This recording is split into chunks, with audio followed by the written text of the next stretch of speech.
میں آج اسلام آباد پالیسی انسٹیٹیوٹ کا شکریہ ادا کرتا ہوں کیونکہ اس ملک کی ایک بہت اہم وقت پہ، ایک فیصلہ کن وقت پہ انہوں نے یہ سیمینار کیا، اور اس کی بہت ضرورت ہے پاکستان میں کہ ڈبیٹ کیا جائے کہ یہ ہوا کیا پاکستان سے، کہ ایک ملک میں ایک اچھا بلا،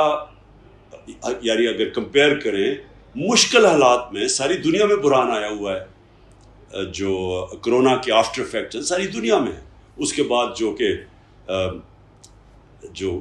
کموڈٹی سپر سائیکل ساری دنیا میں آیا، انرجی پرائسز اوپر چلے گئے، پھر ایکسینچویٹ ہو گیا یوکرین کی اور رشیا کی جنگ سے۔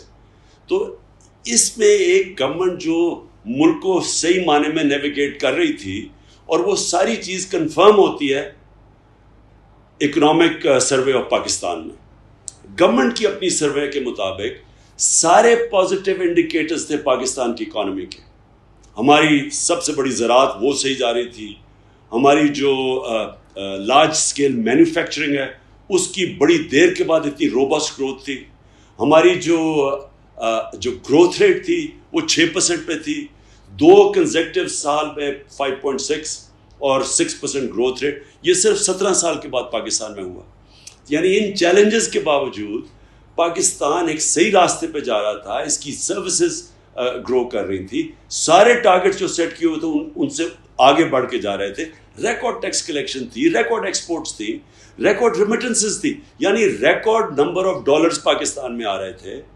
تو کون سی اتنی قیامت آئی تھی کہ ایک دم ایک گورنمنٹ کو باہر کی سازش کے تحت ہٹایا جاتا ہے، اور ملک کا سارا، یعنی جو ملک کی معیشت ہے وہ بھی نیچے ہے اور قیمتیں آسمانوں پہ۔ ہمیں یہ کہا گیا تھا کہ مہنگائی کی وجہ سے جناب یہ حکومت بڑی نااہل ہے، اور ہمیں بتایا گیا تھا کہ یہ ملک کو آزاد کرنا عوام کو مہنگائی سے، اور انہی لوگوں نے وہ مہنگائی کی ہے اب یہ 2 مہینے میں، جو شاید پاکستان کی تاریخ میں 2 مہینے میں اتنی مہنگائی نہیں ہوئی، جو ہم نے 3.5 سال میں مہنگائی نہیں کی وہ انہوں نے 2 مہینے میں کر دی۔ تو کون سی اتنی قیامت آئی؟ پوائنٹ، سب سے بڑا پوائنٹ یہ ہے کہ یہ سازش جو کی گئی، یہ باہر ایک امریکہ کی رجیم چینج کے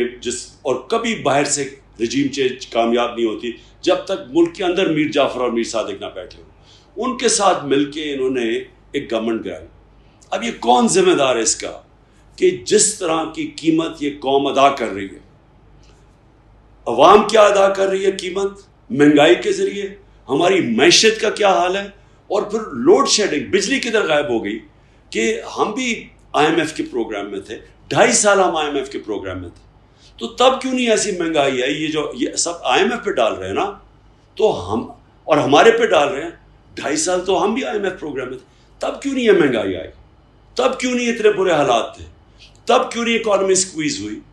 کیا آتے ساتھ ہی 2 مہینے کے اندر کون سی قیامت آ گئی کہ سارا کچھ ہی، مہنگائی بھی بڑھ گئی، بے روزگاری بھی بڑھ گئی، ایکسپورٹس بھی گر رہی ہیں نیچے، جو بڑی مشکلوں سے ریکارڈ پہ پہنچی تھی،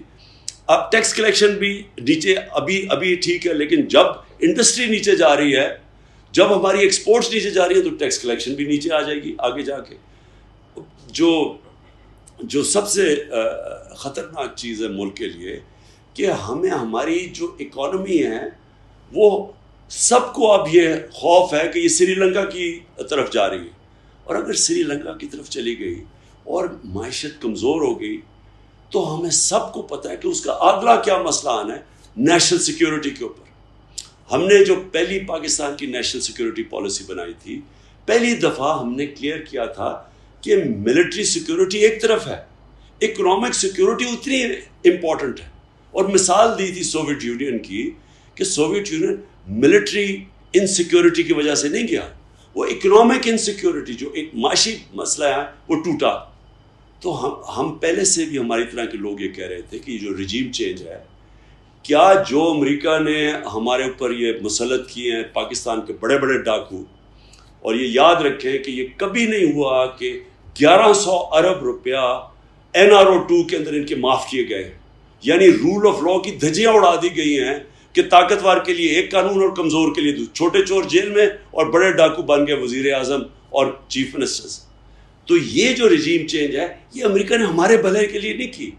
وہ رجیم چینج کرتے ہیں اپنی فورن پالیسی آبجیکٹیوز بیٹ کرنے کے لیے. وہ چاہتے ہیں کہ پاکستان میں بیسز بھی ہو جائیں, ہمیں پھر سے استعمال کریں. وار اور ٹیرر میں جو ہم نے ان کا ساتھ دیا, جو اتنا بڑا نقصان پاکستان نے اٹھایا, وہ کبھی ہمارا شکریہ ادا نہیں کیا, کیونکہ ہم خود ہی ٹیشو پیپر کی طرح اپنے آپ کو استعمال کرنے کے لیے تیار ہوتے ہیں. لیکن اس باری وہ پھر سے چاہ رہے ہیں کہ پاکستان کو یہاں بیسز بھی ہوں, یا وہ یہ چاہ رہے ہیں کہ ہم ان کی فورن پالیسی یعنی روس سے,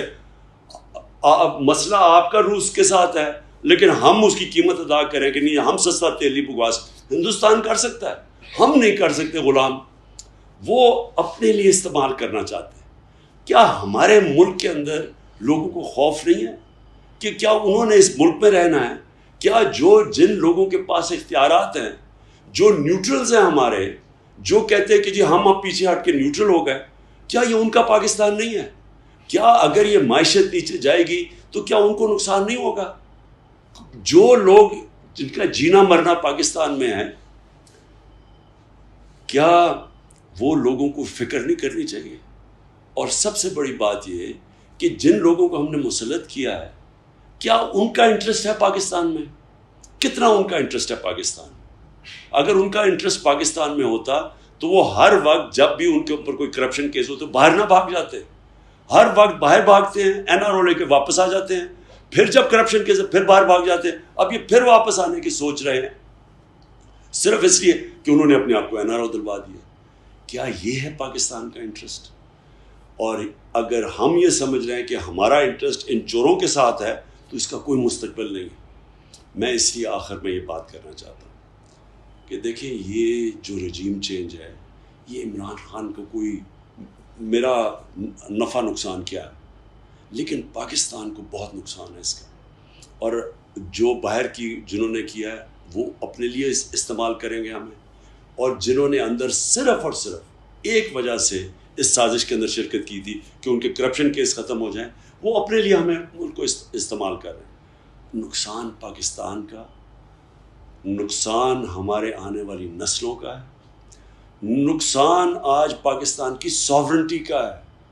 یہ ایک ملک بنا تھا, ایک ہندوستان کے مسلمانوں نے پاکستان کے لیے ووٹ دی تھی, جنہوں نے پاکستان نہیں بھی آنا تھا, صرف ایک وجہ سے کہ وہ آزاد ملک دیکھنا چاہتے تھے. لا الہ الا اللہ, کوئی نہیں ہے خدا سوائے اللہ کے, کسی اور کے سامنے ہم نہیں جھکتے, اس نعرے پہ بنا تھا. آج ہمیں غلام بھی بنایا جا رہا ہے, اور آج ان لوگوں کو اوپر بٹھایا جا رہا ہے کہ اگر ان لوگوں 30 سال سے 2 خاندان اس ملک کو لوٹ رہے ہیں, آج واپس ان کو بٹھایا جا رہا ہے. یہ ہمارے ملک کے لیے نہیں بٹھایا جا رہا, یہ ان کے لیے بٹھایا جا رہا ہے جن لوگوں کا کوئی وفاداری پاکستان سے نہیں ہے. تو میں اس لیے اپنی ساری قوم کو آج اس سیمینار کے تھرو میسج دینا چاہتا ہوں کہ ہم وہ کبھی اللہ اس قوم کی حالت نہیں بدلتا. اللہ قرآن میں کہتا ہے جب تک وہ قوم خود اپنی حالت بدلنے کی کوشش نہ کرے. ہم نے اگر اسی طرح چلنا ہے اور ہم نے چپ کر کے تماشا دیکھنا ہے کہ یہ چور واپس جاتے ہیں, پھر واپس آ جاتے ہیں NRO لے کے, اور باہر سے ہمیں کنٹرول کیا جاتا ہے, اس لیے پاکستان نہیں بنا تھا. اور اگر یہی ہوگا تو مجھے افسوس سے کہنا پڑتا ہے ہمارے ملک کا کوئی مستقبل نہیں ہے.